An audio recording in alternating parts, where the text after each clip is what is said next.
in the project manager's role, a lot of what I do is, translate it to the field in terms Okay. of how I run a game versus how I would run a project.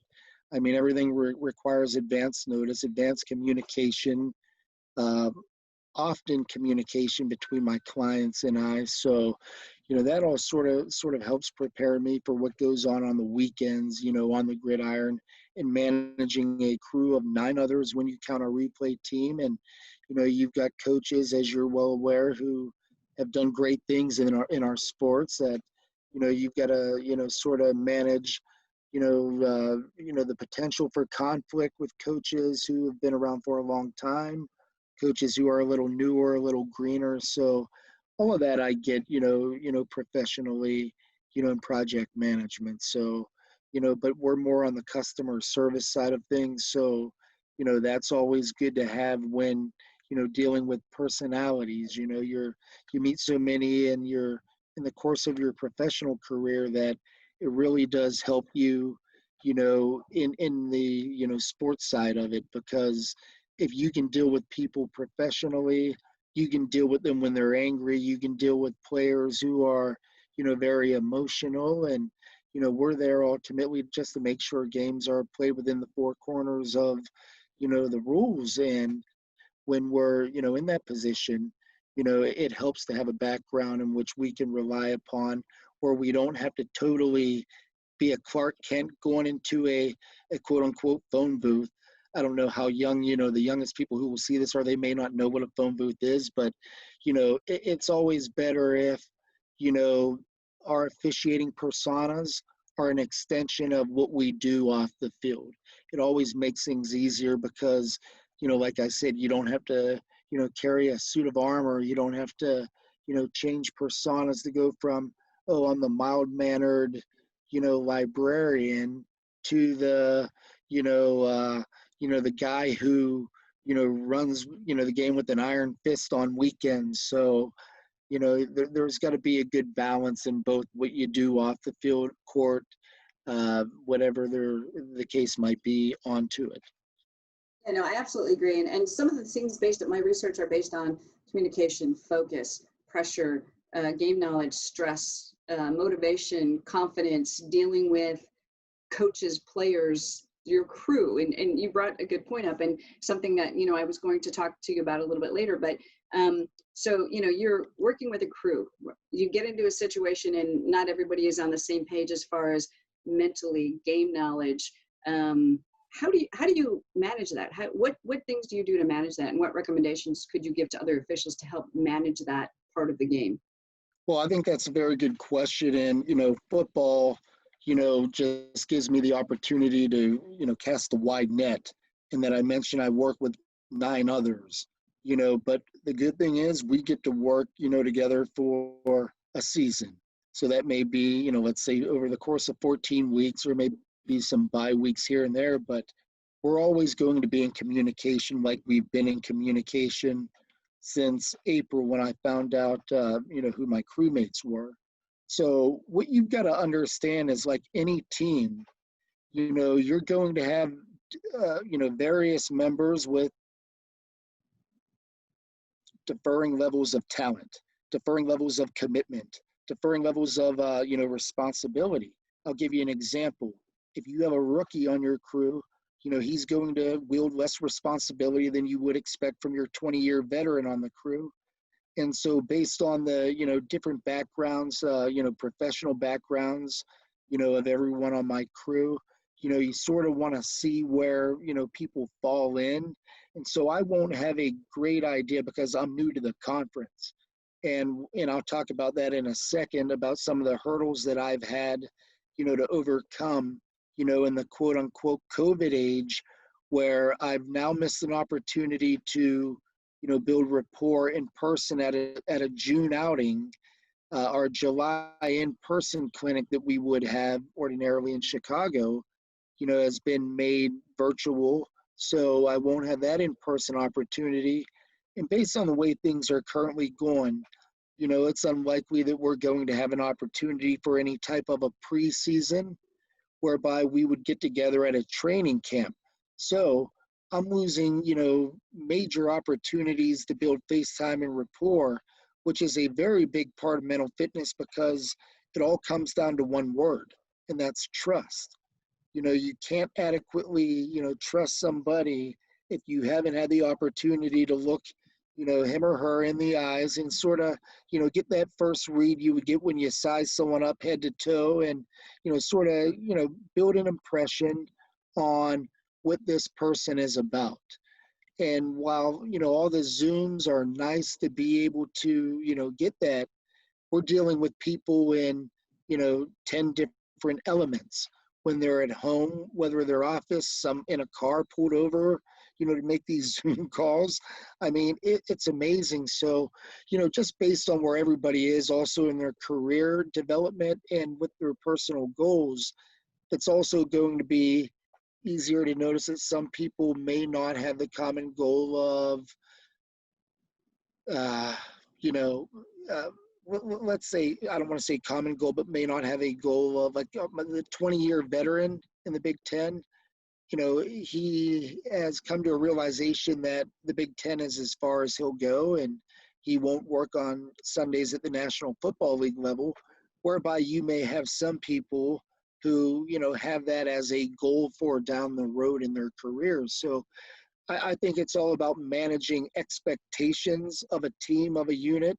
And, we call them crews. And for anybody asking for advice, I would tell you to get to know, with some amount of detail, the individuals that are making up part of your team. And, for those of us who, have to do it in football where there are 10 of us, it's just a little harder because of the amount of people versus, an umpiring crew, a volleyball or hockey crew or basketball crew. So just with smaller numbers, and I don't know if they work in crews per se, but that is just one of the things that I have found challenging, about the transition this year to the Big Ten Conference. So in recognizing the need for it on the field, I'll tell a quick story. I remember when I first expressed an interest in becoming a referee.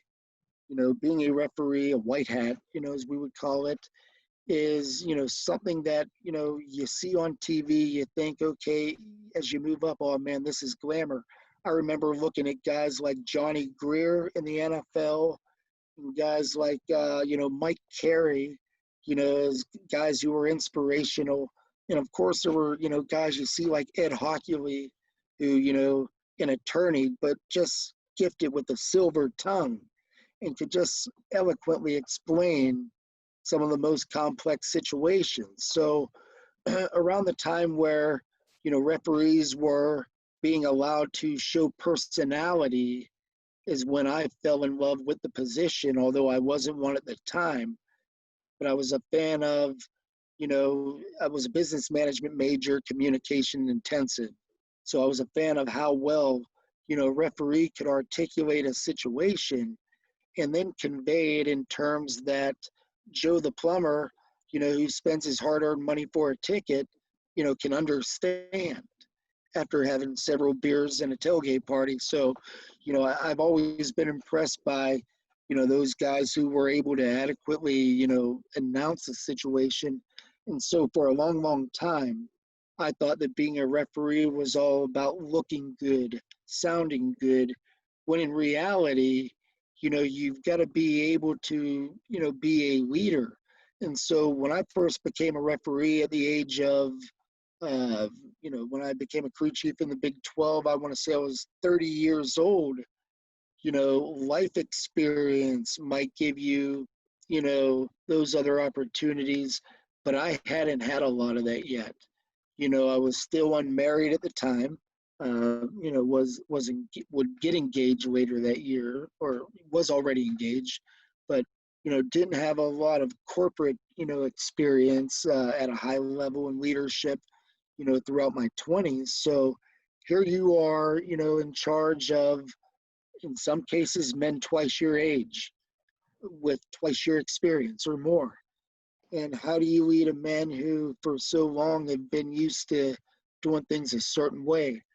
Well, fortunately, I had two very good crewmates who came to me and said, hey, don't try to do too much. We're here to surround you. Let us do our jobs. And by doing so, we're going to make you look good. And that's when I realized, I'm like, yeah, I let these guys, I don't have to micromanage what every person on the crew is doing on a given play or even in a given game, especially with the experience I was surrounded with. So as I was able to work with more experienced officials, it allowed me to build my on-field experience and resume. And certainly through mentorship and talking to, officials who'd been around in that position at higher levels, also helps if you're privileged enough to have that resource. And, I had a lot of people who helped me, as I mentioned, Walt Anderson, Bill Carollo in the Big Ten, even though I never worked for him up through that point, is somebody I long considered a mentor going back to my years in college as a student when I had to do a research project and chose an officiating-based project. But, I've made so many connections over the years that I really am a combination of everything that that's been poured into me by many, many different people, different positions. And, the one thing I will say is, I think I've come a long way from where it was more about looking and sounding good to being a motivator, a coach, a teacher, a counselor. At some point, you've got to counsel and advise on things that may not even be football related. It could be something off the field. It could be something going on with a crewmate in his personal life.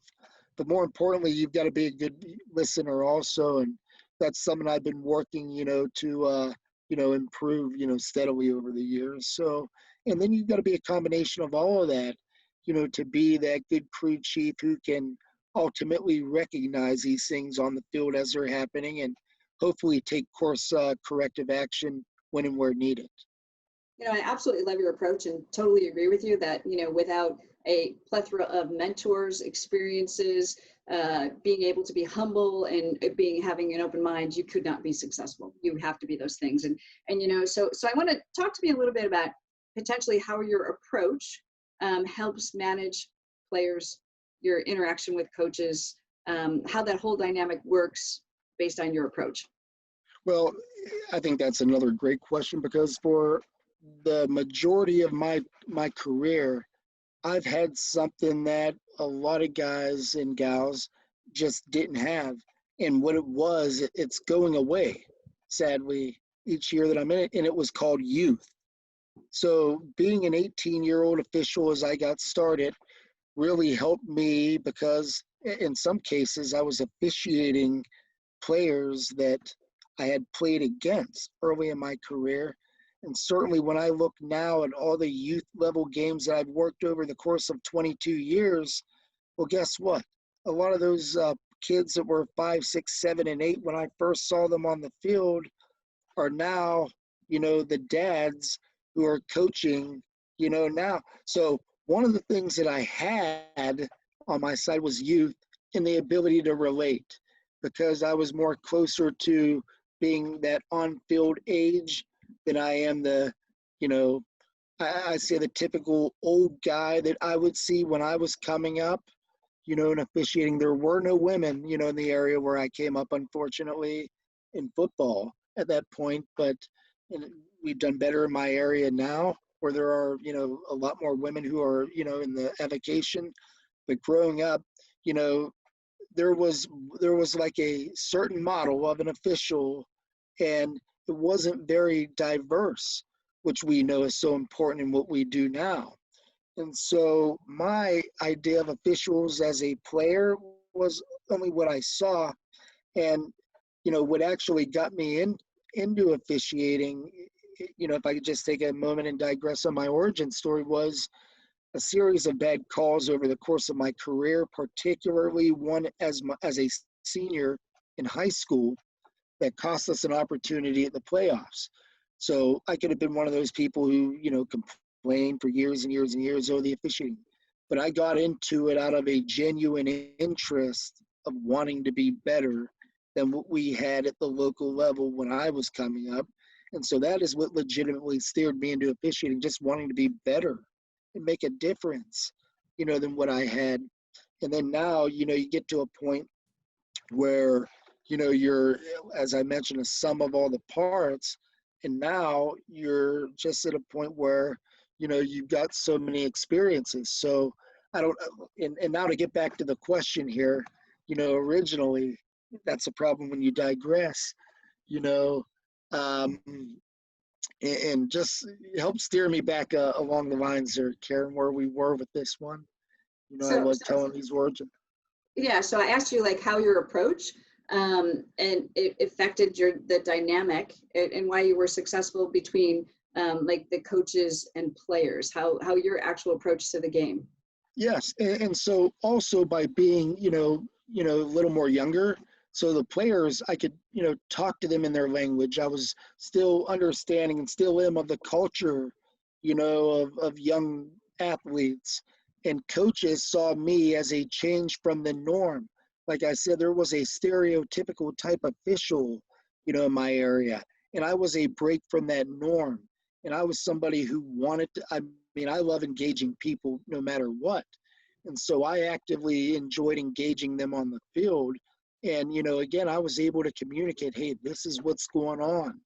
And as I learned early on in clinics through preventative officiating, the coaches started to develop a respect level and comfort level for me. And so that is what allowed me to help develop a style where, hey, I'm this outgoing guy, I'm extroverted. So it's like I can walk up to you, I can shake your hand, and I can tell whether it's a guy like Mike Gundy, whether it was a Mac Brown, a Bill Snyder, whether it's Jim Harbaugh, I'll be able to walk up to them, look them in the eye, and let them know, hey, I'm here to communicate with you today. And so basically just being myself, has allowed me, success in dealing with players and coaches. And, I can talk the players' language, still, being a 30, something year old. So I can relate to them on that level. And then I also have that crossover appeal with the coaches, and I'm able to adequately, communicate with them and, hopefully sometimes convince them rather than confuse them. So that's all part of my style. That's awesome. And a couple things you brought up respect. How important is that mutual respect between players and crews and officials and coaches? How important is that? Because my foundation when I referee is about respect. Yes, you go, you learn the rules, you take fitness, you do this, but really the game becomes the unwritten spirit of the game for me. When I'm making those kind of decisions, is respect. Right. And, respect's such a major part of what we do. You've got to respect first and foremost the officials that you're with. I'm respective of their time. I'm respective of their commitment to improvement, their ability to take constructive criticism, their ability to give constructive criticism and help make those that they work with better. So I've got a high level of respect for the amount of work that my fellow crewmates and fellow officials put into this because we used to joke about how, the Zoom meetings are becoming the new normal, but many guys like myself are participating in anywhere from 6 to 8 or more of these in a week because they respect the game. Okay. And so when you respect the game, you're able to discern what you owe to it and what it owes back to you. And so by having a respect for how it's played, how it was developed, understanding the objective of the players, the objective of the coaches, it helps to understand the objective of the officials you're working with. And it's more than just, okay, this team needs to put more points on the board to beat this team. It's understanding what they're trying to do when they run a certain type play. What is the play action trying to do? Is it trying to draw that strong safety, up a little bit so that we can play action, fake it, dump it to our guy on the post route? And when you understand the strategy of it, then you can respect the game more. So I don't believe that the best officials have played their respective games that they officiate, but it certainly helps because you understand the player's perspective. I've never drawn up a play other than in my backyard, but the more clinics I go to and the more I hear coaches speak when we're in relaxed settings such as training camp or, you're in scrimmages or what have you.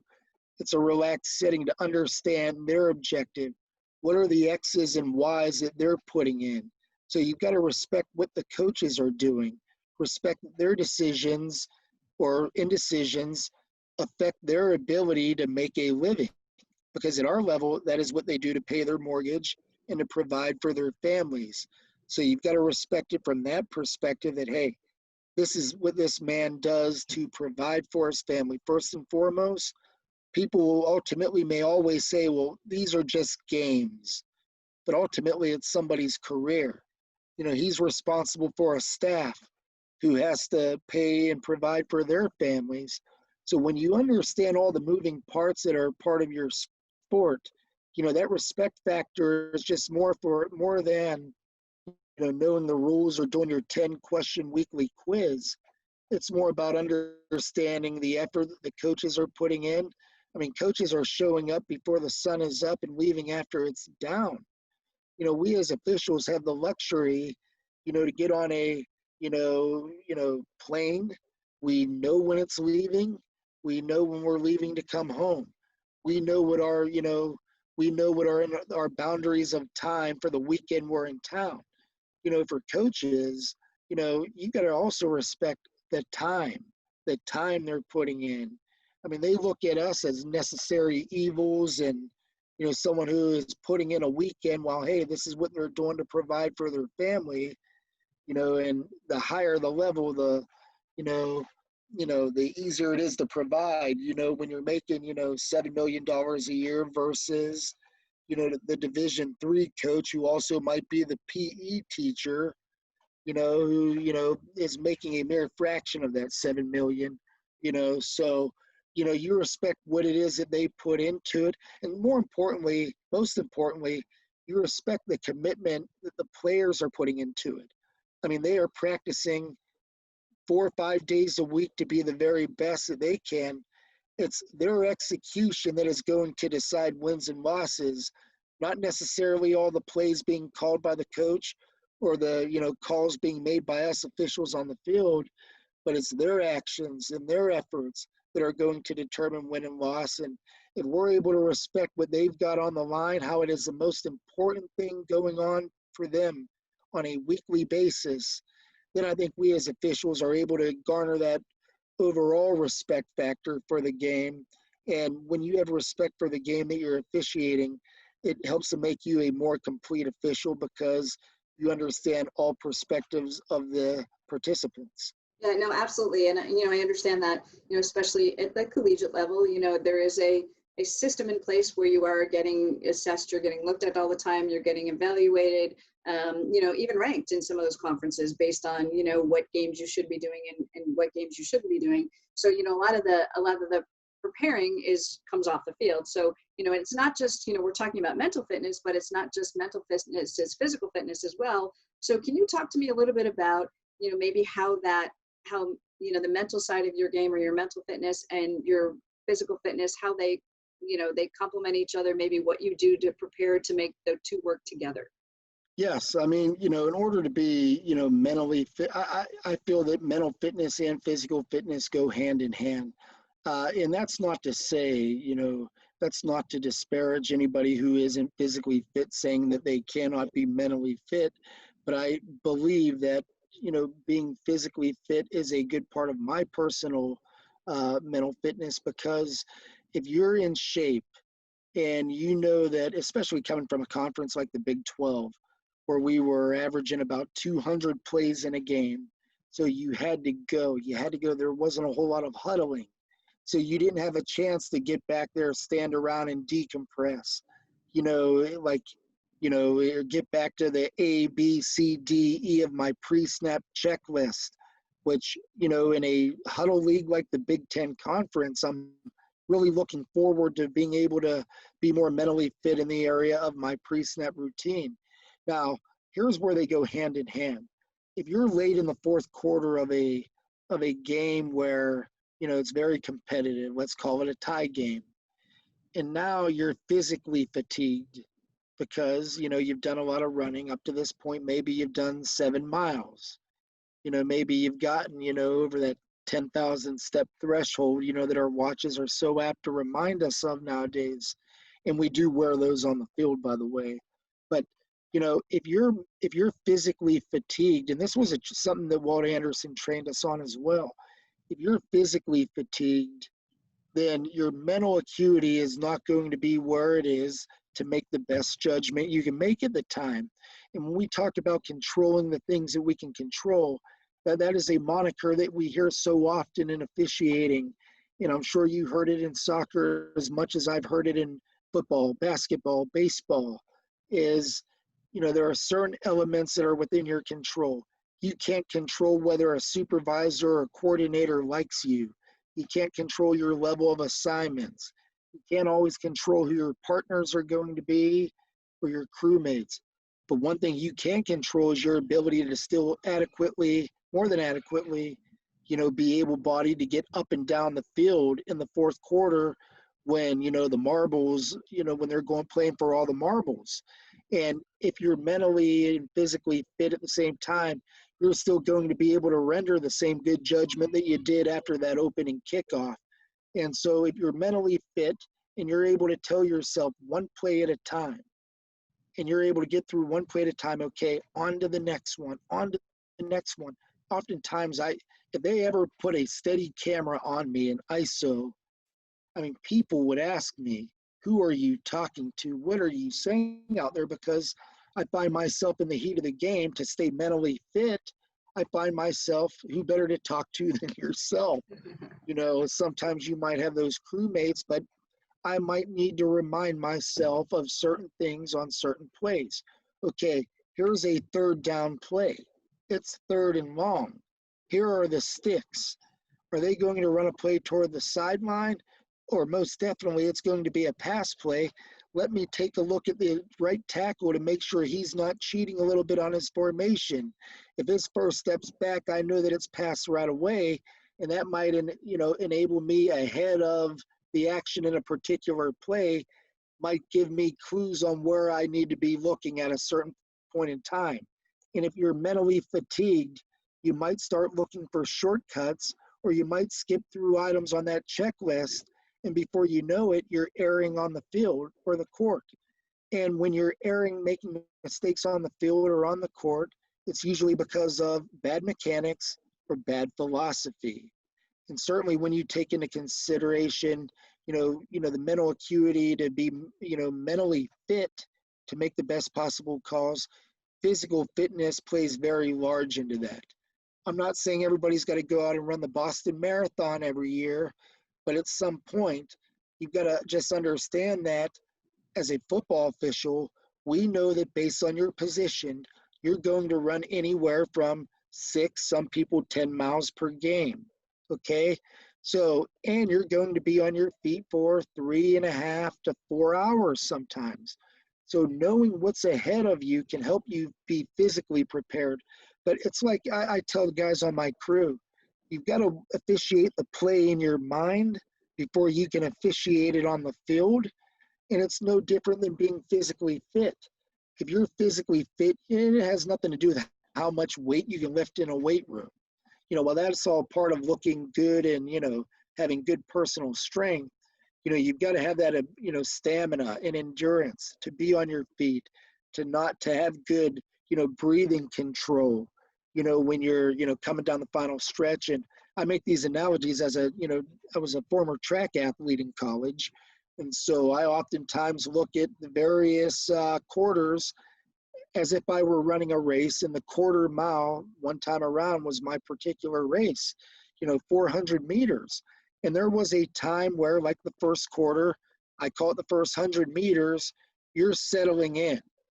And then for the next 200 meters, or the first 100 meters, you're accelerating, you're getting out, you're running a race.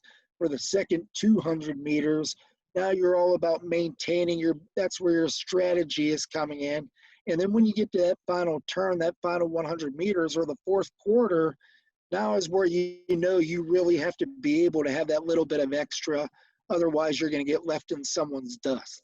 And so physically being able to get up and down the field, certainly helps. But being physically fit will help to avoid a mental letdown where it could be most crucial, and that is usually in the fourth quarter. So, good physical fitness always leads, well, most likely will lead to, good mental acuity and fitness. Obviously, there's so much more than just your workout routines. There's eating healthy. You've got to be mentally healthy. I mean, that's a big part of it. We don't look at areas in officiating oftentimes where other areas of our life may, seep in unavoidably and, help our overall health. So when we talk about being healthy, oftentimes it's not just about having, great speed or a chest that sticks out or big biceps or arms. I mean, are we mentally stable? I mean, how much health are we paying to our mental well-being, through use of therapy, counselors, things that are, at our disposal, otherwise. And I think it's an area where, maybe in officiating, you don't hear a lot spent on, mental, health. I mean, we talked about mental fitness, and to me, mental fitness is, being able to sustain yourself, know the ins and outs of the game, know where to be to make a call, obviously, know the rules. I mean, how do you react in a given situation as part of your mental fitness? Are you able to handle it when a crowd of 100,000 just rains a chorus of boos upon you? Because for some people, that can take them out of the zone. That can take them out of their comfort zones. And now, if you're not mentally fit, now we've got to worry about what type of judgment, might be coming from somebody who in a moment of time isn't mentally fit or mentally prepared. So I think physical fitness plays a huge part of it, but also you've got to have that good mental health, spiritual health. I mean, I can't tell anybody how to be spiritually healthy, but as we consider our health, we might as well look at all components of our health, not just physical, not just, mental, but are we, mind, body, soul? You often hear people ask, and if there are demons or issues that we're struggling with, that is part of our fiber or character or something that lacks, that ultimately may come out and show or have an effect on our ability to work a given game in a given moment. I mean, certainly you don't want to have, breakdowns in, morality, but you have to make sure that everything's, clicking on all cylinders so that, we're, we want to be the best suited people to be out there. We need people to trust us, but more importantly, we need people to trust our preparation. We need people to trust that what it is that we're going through is for a love that we have to this game, to our games that we officiate, and a willingness to want to give back. And so we owe it. Where leagues are allowed to be a little choosy, the National Football League level, professional sports, and certainly, major Division I college are able to be a little bit more choosier in who you're picking based on physical fitness. And now, you're seeing officials who will advance in their careers based on a look or who won't advance based on a lack of a look. So it's very, very big, but the perception's always going to be if you're physically fit, you're going to be in a position to, make the proper call, make the proper judgments. But our physical fitness is just one aspect people can look at us and gauge and judge. Our mental fitness, not so much. I mean, but you would hope that somebody demonstrates the qualities that, the aforementioned qualities, to be mentally fit. And, and when you're mentally, physically fit, hopefully that makes for the best type of official because we're somebody who understands and honors the commitment. I mean, I've been taught ever since I first started going to clinics 20 years ago. 20 years ago, I went to my first clinic at UCLA from Pittsburgh. So here I am going across the country. And at that point in time, physical fitness and a look was so important. They were stressing it. There have been officials who have made it to certain levels based on a look alone.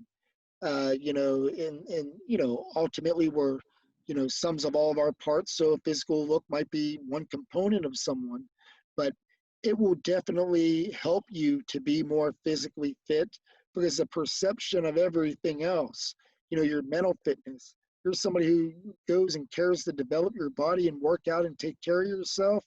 Yeah, he's got a good mental, fitness to himself that values A, being healthy, B, looking a certain part, and it assuages all other parties involved that I'm not just some guy showing up on the weekend. I care to be athletic. I care about my appearance. And one of the best ways to do that is by, having good physical fitness. Yeah, no, I agree. And I think oftentimes the perception becomes reality, right? Right. If you present yourself initially, the first that when you walk onto the field, that perception becomes reality, how you're dressed, how you carry yourself, how all those things, how you communicate with your team. And I think that, again, that becomes the reality. So you're judged, you're immediately judged. And that's one thing as officials, you have to understand. And not all officials understand that either.